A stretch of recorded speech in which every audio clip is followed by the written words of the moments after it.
Hola amigos, ¿cómo están? Mi nombre es Pedro Rojas y esta vez les traigo un interesante e importantísimo video acerca de la inflación. Vamos a analizar poco a poco y a manera de ejercicio vamos a poner un par de ejemplos en los cuales vamos a poder calcular y comprender un poco más sobre este importante tema que todos los días lo vemos dentro de nuestra vida cotidiana. Bueno, para que podamos calcular la inflación, en realidad vamos a aplicar un par de pasos y con eso vamos a poder hacer nuestro análisis. El primer concepto que hay que conocer es el famoso nivel de precios. Los niveles de precios son indicadores que nos muestran los precios promedios relativos dentro de una economía. Así que los niveles de precio en realidad son dos. El primero vamos a llamarlo IPC o índice de precios al consumidor, que nos va a mostrar a través de una canasta básica cuáles serán los precios promedios o los precios relativos de todos los productos que hay en una economía, y el otro lo vamos a llamar el deflactor. Ok, entonces vamos a ver cómo se calcularía cada uno de estos y luego seguiremos avanzando con esta idea. El índice de precio al consumidor se calcula como el gasto corriente sobre el gasto base y eso multiplicado por 100.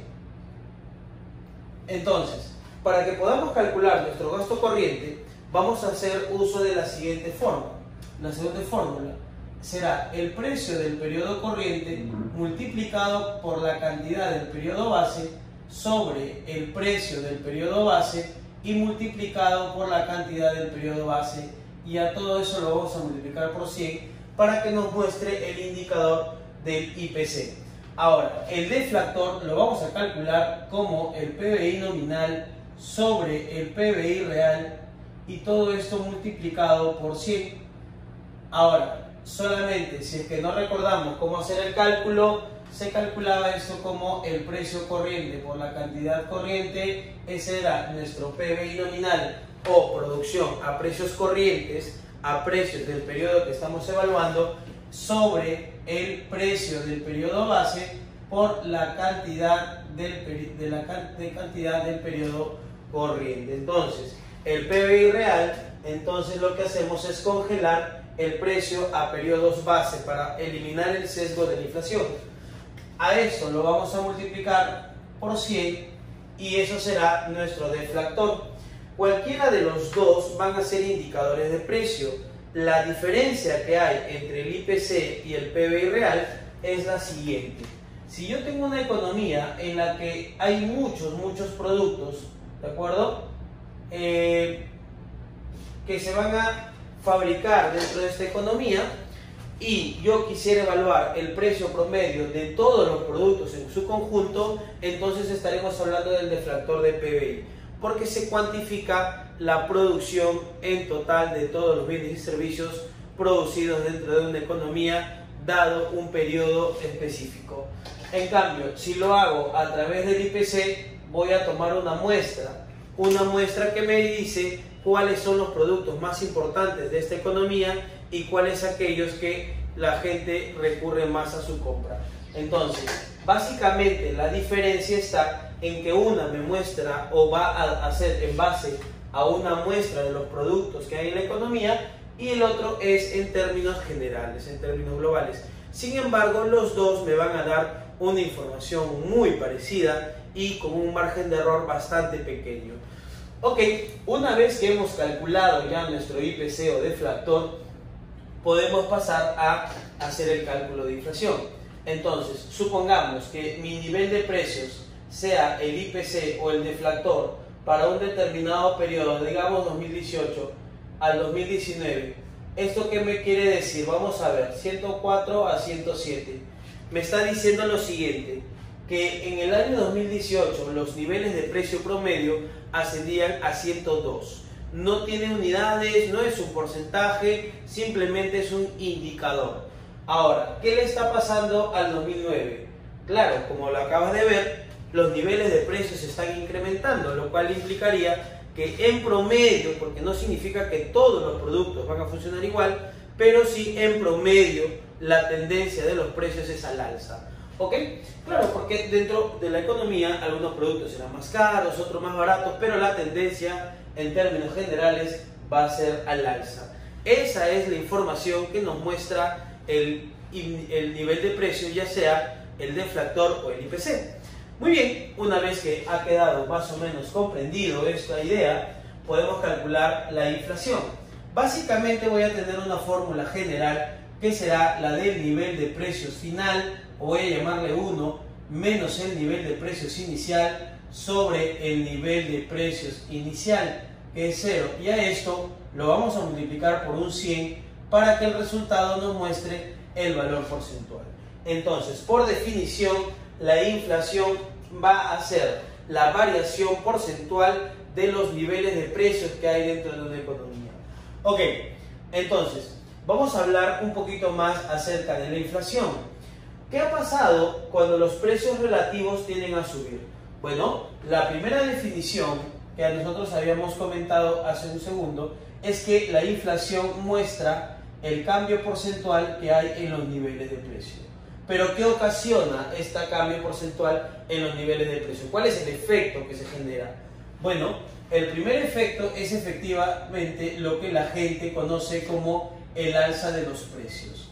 Entonces, la gente dice, uy, cuando hubo inflación, los precios tendieron al alza, ¿de acuerdo? Sin embargo, también hay un efecto que es muy importante notar porque nos da la otra cara de la inflación.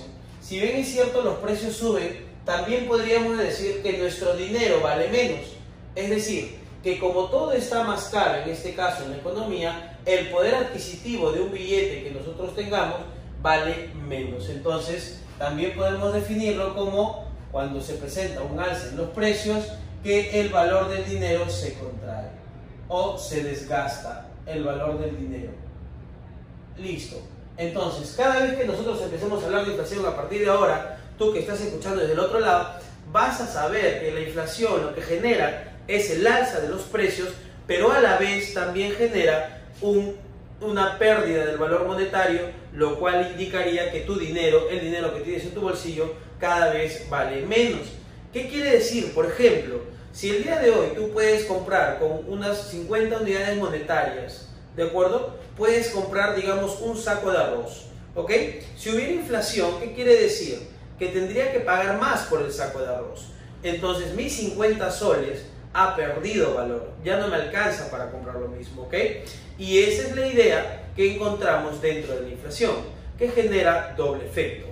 Ahora, vamos a ver, ¿qué más podríamos hablar respecto a la inflación? Bueno, también podríamos decir que para que cuando evaluemos la inflación y el dinero pierde valor, quiere decir que los valores cambian, ya sean en términos nominales y en reales. Entonces yo puedo definir también que los valores nominales deben ser igual a los valores reales, pero ajustados al ritmo de la inflación, es decir, por 1 más pi, que representa la inflación. Si quisiéramos calcular el valor real, simplemente pasaríamos a dividir y se acabó la forma. Muy bien, pero vamos a hacer algunos ejercicios bastante pequeños, pero bastante representativos para ver qué es lo que podemos encontrar con este cálculo de la inflación. Así que no te lo pierdas. Muy bien, ya estamos aquí nuevamente. Otra vez, veamos, vamos a resolver dos casos para que podamos más o menos comprender a mayor detalle cómo calcular la inflación y cómo es que la vamos a utilizar. Para eso tengo acá este primer ejercicio en el que hemos colocado 3 tipos de productos en términos bastante generales, como son los alimentos, las bebidas y educación. Y a ti podrían darte algunos otros tipos de productos o cualquiera de otras variables. Ahora, acá te he presentado cuánto vale el precio y la cantidad para el 2018, para el 2019 y para el 2020. El año base es un año relativo, es un año en el que la economía ha logrado reajustarse y se toma como valor de referencia, que ya lo veremos en un próximo video si es que tú lo solicitas. Así que vamos a ver. El año base es el año 2019, eso es información que siempre tiene que ser dato, y me piden que calcule la inflación del 2019 y la inflación del 2020. Muy bien, vamos a proceder. Entonces, comenzamos. Para que yo pueda calcular mis inflaciones, habíamos dicho que previamente hay que tener los indicadores de precio. Ahora, podría utilizar cualquiera de los dos. En realidad, el ejercicio me tendría que decir si es que voy a aplicar con el IPC o con el deflactor. Yo voy a calcular o voy a utilizar el IPC y ya para un próximo video utilizaremos el cálculo del deflactor. Para que calculemos el IPC, amigos y amigas, el IPC para el año, tengo que calcularlo para el año 18, tengo que calcularlo para el año 19 y tengo que calcular el IPC para el año 20. Pero si solo me piden el 19 y 20, ¿por qué has calculado el 18? Ah, porque si recordamos la formulita, debe ser el del 19 menos el periodo anterior. Así que necesito hacer el cálculo del IPC del periodo 18. Así que vamos a calcularlo rápidamente. Dice la fórmula que es el precio del periodo corriente. El periodo corriente es el periodo que quiero evaluar. Acá sería el 18 multiplicado por la cantidad base. La cantidad base, chicos, amigos, será este periodo que está acá de datos, o sea, el 19. Y eso lo voy a dividir entre el precio del periodo base, que sería el 19, multiplicado por la cantidad del periodo base, que también es 19, y a eso lo vamos a multiplicar por 100. Hacemos el cálculo de una manera sencilla, vamos marcando siempre para no equivocarnos. Debo tomar el precio 18, que representa esta columna, y lo debo multiplicar por la cantidad 19, que es esta columna. Empezamos a hacer la multiplicación dato por dato y se acabó el cálculo. Sería 50 por 1100 más 10 por 700 más 1000 por 9, que sería el gasto en cada uno de los elementos que tenemos en nuestra canasta base sobre, vamos a hacer el cálculo en este caso, para el precio 19 por la cantidad 19. Marcamos nuevamente para no equivocarnos, sería el por el. Entonces hacemos la multiplicación y nos va a quedar 60 por 1100, 1100 más 11.2 por 700 más 1200 por 9.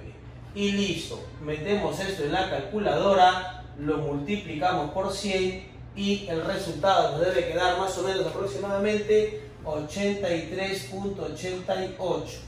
Y ese será nuestro indicador de precio para el periodo 2018.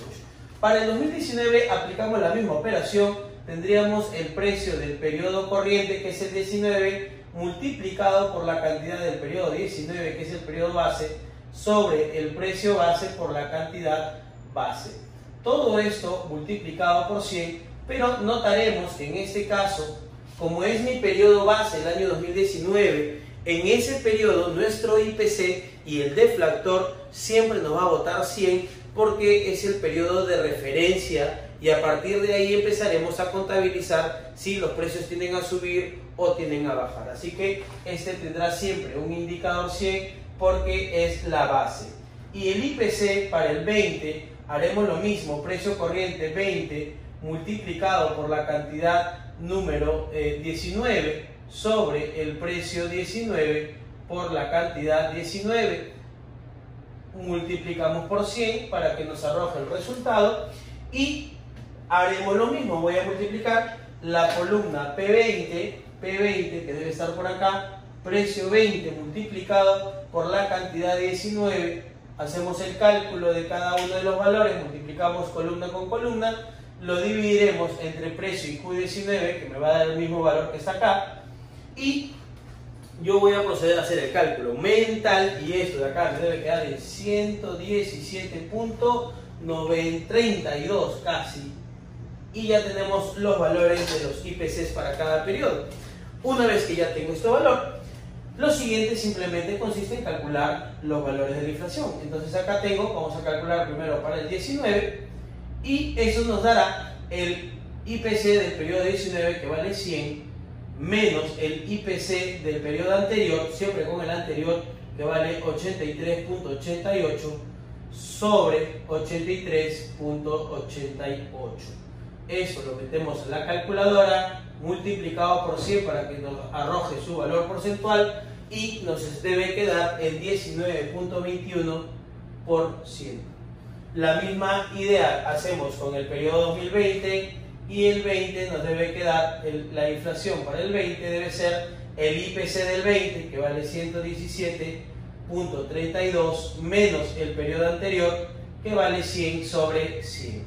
Un cálculo mental en la calculadora, lo ponemos y esto nos debe salir 17.32%. Y listo, ya tenemos los valores de la inflación. Bastante sencillo el cálculo, bastante sencillo. Primero hacemos los cálculos de los indicadores de precio, dependiendo quién me esté pidiendo calcular, y luego puedo calcular los valores de inflación. Ahora, tengo una pregunta más acá, porque dice, si Lucas recibe del banco una tasa de retorno efectiva anual, la TREA, al 10% para el periodo 2020, ¿cuál será la tasa de interés real? Claro, porque efectivamente el banco me ofrece una tasa al 10%, pero lo que nos ofrece el banco siempre está en términos nominales. ¿Qué quiere decir? Que queda en el papel, queda en el nombre. Sin embargo, ese rendimiento, que es 10%, debe estar afecto a tasas de interés, en este caso como la inflación. Así que, por eso, a mí me está diciendo que mi tasa, mi dinero, va a ganar el 10%. Sin embargo, en el año 2020, el dinero va a perder valor ¿al cuánto? A 17.32%. Entonces, gano 10% en términos nominales, sin embargo, pierdo 17.32% en la inflación. ¿Cuánto será lo que realmente voy a ganar? Y para eso también voy a tener una formulita. Las tasas de interés nominal deben ser iguales a 1 más las tasas de interés real, y esto multiplicado por 1 más la tasa de inflación, y esto menos 1, y el resultado lo vamos a multiplicar por 100 para que nos bote su valor porcentual. Así que hacemos el cálculo bastante sencillo. Tengo la tasa nominal, que es la que siempre te ofrece el banco en el contrato, en el acuerdo, figura un 10%. ¿A qué debe ser igual? A 1 más la tasa de interés real, que es lo que quiero calcular. Quiero ver cuánto es lo que efectivamente estoy ganando, por 1 más la inflación. Así es que esto, operados, haciendo los cálculos, me debe salir aproximadamente la tasa de interés real de menos 6.24%. ¿Qué quiere decir, amigos, esta información? Que cada vez que nosotros empecemos a valorizar nuestro dinero, es muy importante considerar la inflación, porque a veces el banco nos dice, oye, te pago el 2%, genial, pero el promedio de intereses, el promedio de la inflación anual siempre oscila, en el caso peruano, entre 3 y 4%. Así que realmente estaremos ganando depositando nuestro dinero en el banco. Es una pregunta que queda para ti. Ok, está bastante sencillo el cálculo, y ahora vamos a hacer un segundo ejercicio, bastante sencillo también, enfocado de otra manera, pero con la misma óptica.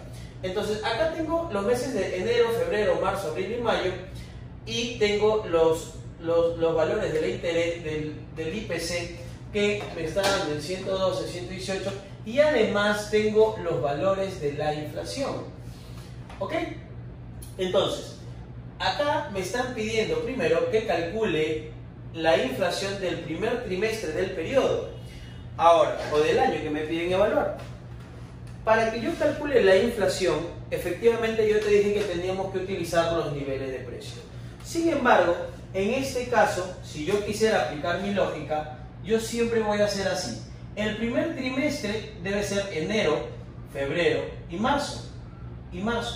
Así que, para que yo pueda calcular la inflación de ese periodo que me están pidiendo analizar, necesito el IPC del periodo final, es decir, el IPC de marzo, y le voy a restar el IPC del periodo anterior. Pero el anterior a él debe ser el IPC de diciembre, efectivamente. Pero yo no tengo diciembre en este caso. Si tuviera diciembre, efectivamente podría hacer el cálculo, porque sería el final menos el anterior al primero. Ahora, Pedro, ¿y qué pasa si yo le resto enero? Si tú le restas enero, estarías quitando enero, porque restar es quitar. Y si yo le resto enero, ya no me queda un trimestre, sino me queda solo 2 meses. Así que debe ser el último periodo menos el periodo anterior al que me están pidiendo evaluar.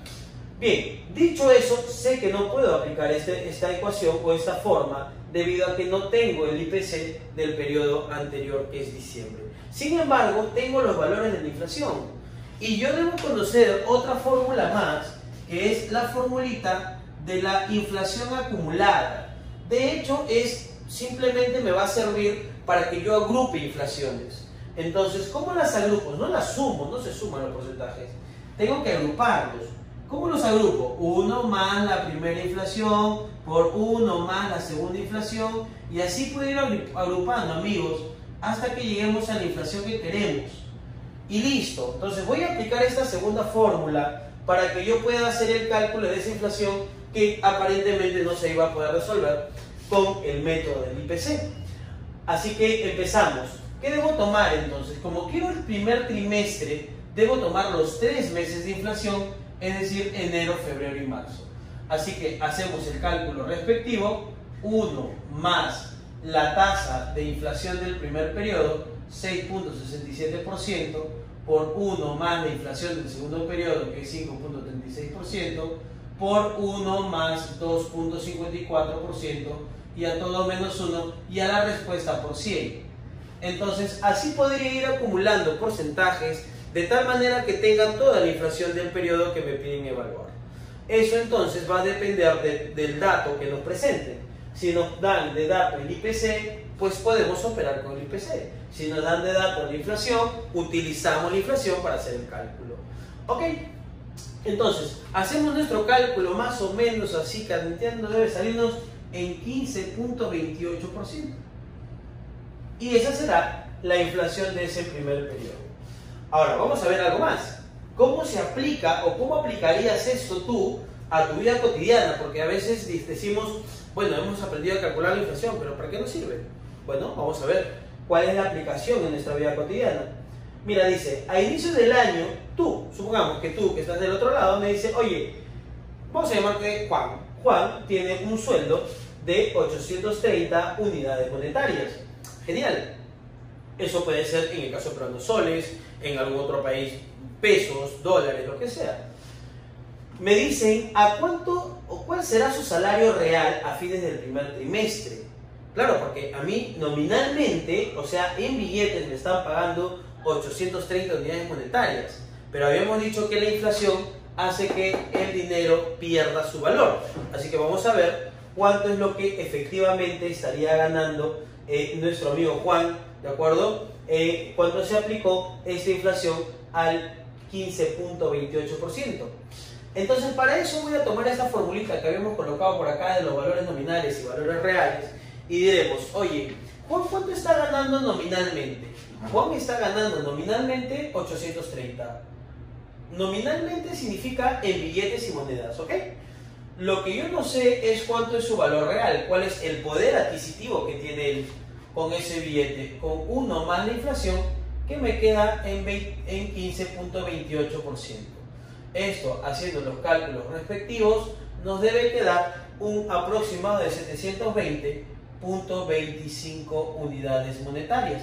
¿Qué quiere decir? Que nuestro amigo Juan recibe efectivamente como 830 soles, pero en términos reales, en términos de compra de productos, él estaría comprando tan solo como 720.25 en relación a lo que pudo comprar en el periodo base. Esa es la idea de los valores reales. Ahora, pero para eso tenemos una solución. Tú dirás, oye Pedro, o sea, lo que me pagan realmente no es lo que realmente estoy ganando. Efectivamente. Así que es momento de pedir un aumento de salario. Pero por lo menos habría que solicitar qué cosa para que nuestro dinero no siga perdiendo valor.